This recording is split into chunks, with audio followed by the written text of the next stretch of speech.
ഏവർക്കും പുതിയൊരു അധ്യായത്തിലേക്ക് സ്വാഗതം. ഇന്ന് നമുക്കിവിടെ ചെയ്യാൻ പോകുന്ന ഒരു വിഭവം എന്ന് പറയുന്നത് ബനാന ഡെസേർട്ടാണ്. നമുക്ക് വേണ്ടുന്നത് നല്ല ഒരുപാട് പഴുത്തു പോകാത്ത വാഴപ്പഴം. നമുക്ക് ഏത്തക്കയാണ് നമുക്ക് ഉപയോഗിക്കുന്നത്. ഏത്തക്ക എടുക്കുന്നു. ബാക്കി വിഭവങ്ങളൊക്കെ ബാക്കിയുള്ള അതിന് ചേരുവകളൊക്കെ തീരെ കുറവാണ്, പരിമിതമാണ്. നമുക്ക് പെട്ടെന്ന് തന്നെ നമുക്ക് ഇത് ഉണ്ടാക്കിയെടുക്കാൻ പറ്റും. സോ നമുക്ക് വീഡിയോയിലേക്ക് കിടക്കാം.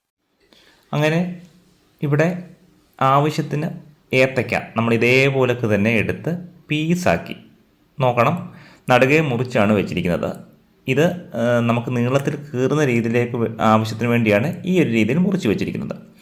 അങ്ങനെ നമ്മൾ ഈ ഏത്തക്ക എടുത്തതിന് ശേഷം ഇതിനെ ചെയ്യേണ്ടതെന്ന് പറഞ്ഞു കഴിഞ്ഞാൽ ഈ കാണുന്നതിൻ്റെ കൂട്ട് തന്നെ നമുക്ക് നടുക്കൂടെ ഇതിനെ ഒന്ന് ചെറുകെ സ്ലൈസായിട്ട് നമ്മൾ കീറുകയാണ്. നോക്കിക്കോണം, അതുകൊണ്ട് ഇതേ രീതിയിൽ തന്നെ നമ്മൾ കീറിയെടുക്കുമ്പോൾ ശ്രദ്ധിക്കണം. അത് ആ ഒരു കട്ടി കൂടാൻ അനുവദിക്കരുത്.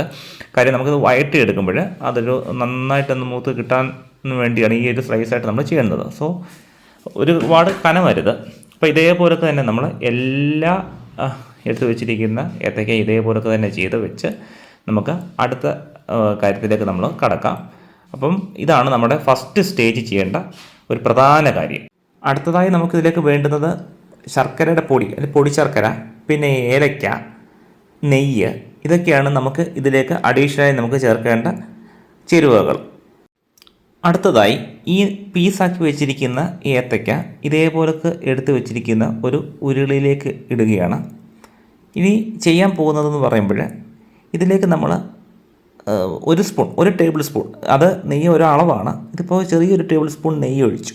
അത് ഓരോരുത്തർക്കും ഓരോ രീതിയാണ്, അതെങ്ങനെ എത്ര രീതി ഒഴിക്കണം എന്നുള്ളത്. എന്നാലും കുറച്ച് നെയ്യൊക്കെ ഉപയോഗിച്ചാൽ മതി, എൻ്റെ ആവശ്യമുള്ളൂ. ഈ നെയ്യ് ഇതിലേക്ക് ഒഴിച്ചതിന് ശേഷം നന്നായിട്ട് ഇതിനെ ഒന്ന് ഇളക്കി ചേർക്കുക. ഇതേപോലൊക്കെ തന്നെ ഒന്ന് ഇളക്കി ചേർക്കുക. എല്ലാ കാര്യങ്ങളിലും ആ ഒരു നെയ്യുടെ ഒരു ഇത് ഒന്ന് കിട്ടാൻ വേണ്ടിയാണ് നമുക്ക് നന്നായിട്ടൊന്ന് ഇളക്കി ചേർക്കേണ്ടത്. അപ്പോൾ ഇതാണ് ഇവിടെ ഫസ്റ്റ് ചെയ്യേണ്ട രീതി. ഇനി നമ്മൾ നെക്സ്റ്റ് ചെയ്യുന്നതെന്ന് പറഞ്ഞാൽ ഇതൊരു ശർക്കരപ്പൊടിയുടെ കാര്യം പറഞ്ഞല്ലോ. ഇതേ ശർക്കരപ്പൊടി നമ്മൾ ഇതിലേക്ക് നമ്മളിട്ട് ഇതേ രീതിയിൽ തന്നെ നമുക്ക് ഇതും ആവശ്യത്തിനാണ്. ശർക്കരപ്പൊടി എത്ര വേണമെന്നുള്ളത് നമ്മൾ ഇട്ട് അത് നന്നായിട്ട് ഇതേപോലെ തന്നെ ഒന്ന് ഇളക്കി ചേർക്കുക. എല്ലായിടത്തും ആ ശർക്കരയും നന്നായിട്ടൊന്ന് കിട്ടുന്ന രീതിയിലാണ് ഇത് ഇളക്കുന്നത്. അളവുകൾ നിങ്ങൾക്ക് ഇഷ്ടമാണ്. നെയ്യുടെയും ശർക്കരയുടെയും ഒക്കെ അളവ് എത്രയാണോ അത് നിങ്ങളുടെ ഇഷ്ടമാണ്. എന്നാലും ഇതൊന്നും കൂടേണ്ട കാര്യമില്ല. അത്യാവശ്യം ഒരു മീഡിയം മധുരമാണ് ഇതിന് നമുക്ക് വേണ്ടുന്നത്. അടുത്തതായിട്ട് കുറച്ച് ഏലക്ക എടുത്ത് ഇതേപോലൊക്കെ ജസ്റ്റ് ഒന്ന് ചതയ്ക്കുകയാണ്. കുറച്ച് മാത്രം ഏലക്ക എടുത്ത് ഇതേപോലൊക്കെ ഒന്ന് ചതച്ച് ഈ എടുത്ത് വെച്ചിരിക്കുന്ന ഈ ഒരു ഏത്തക്കയിലേക്ക് നമുക്ക് ആഡ് ചെയ്യാം. അങ്ങനെ ഈ ചതച്ച് വെച്ചിരിക്കുന്ന ഏലക്ക ഇതിലേക്ക് നമ്മൾ ആഡ് ചെയ്യുകയാണ്. അതിനുശേഷം ഇത് നന്നായിട്ട് നമ്മൾ എങ്ങനെയാണോ നേരത്തെ ഇളക്കിയത് അതേപോലൊക്കെ തന്നെ ഇളക്കി ഇത് നല്ല രീതിയിൽ എല്ലായിടത്തും ഏലക്കയുടെ ആ ഒരു എസൻസ് പിടിക്കത്തക്ക രീതിയിൽ നന്നായിട്ടൊന്ന് ഇളക്കി ചേർക്കുകയാണ്. അടുത്തതായിട്ട് ഇളക്കി വെച്ചിരിക്കുന്ന ഈ ഏത്തയ്ക്ക അടുപ്പിൽ വെച്ച് നമുക്കൊന്ന് വഴറ്റിയെടുക്കുകയാണ് ചെയ്യുന്നത്. ഒരു 5 മിനിറ്റിൻ്റെ ആവശ്യമേ ഉള്ളൂ, അത് കൂടുതൽ നമുക്ക് അതിൻ്റെ ആവശ്യമില്ല. ഈ 5 മിനിറ്റ് കൊണ്ട് ഇത് നന്നായിട്ട് വഴറ്റി നമുക്ക് കിട്ടും. അന്നേരമാണ് നമുക്ക് ഇതിൻ്റെ യഥാർത്ഥ ടേസ്റ്റ് കിട്ടുന്നത്. അതുകൊണ്ട് നമുക്കൊരു 5 മിനിറ്റ് നമുക്കൊന്ന് വഴറ്റിയെടുത്ത് റെഡിയാക്കാം. അങ്ങനെ 5 മിനിറ്റിന് ശേഷം കാണുന്നൊരവസ്ഥയാണിത്. അങ്ങനെ നന്നായിട്ട് ഇത് റെഡി ആയിട്ടുണ്ട്. കണ്ടോ, ഈ രീതിയിലാണ് നമുക്ക് വഴറ്റിയെടുക്കേണ്ടത്. അപ്പോൾ ഇതേപോലെ തന്നെ 5 മിനിറ്റ് നമ്മൾ ചെയ്തെടുത്ത് ഇനി നമുക്കിത് വാങ്ങി വെക്കാം. അടുത്തതായിട്ട് ചെയ്യാൻ പോകുന്നത് നമ്മൾ ഈ വാങ്ങി വെച്ചിരിക്കുന്ന ഈ ഒരു ഏത്തക്കയിലേക്ക് ചിരവി വെച്ചിരിക്കുന്ന തേങ്ങ ആവശ്യത്തിന് നമ്മൾ ഇടുന്നു.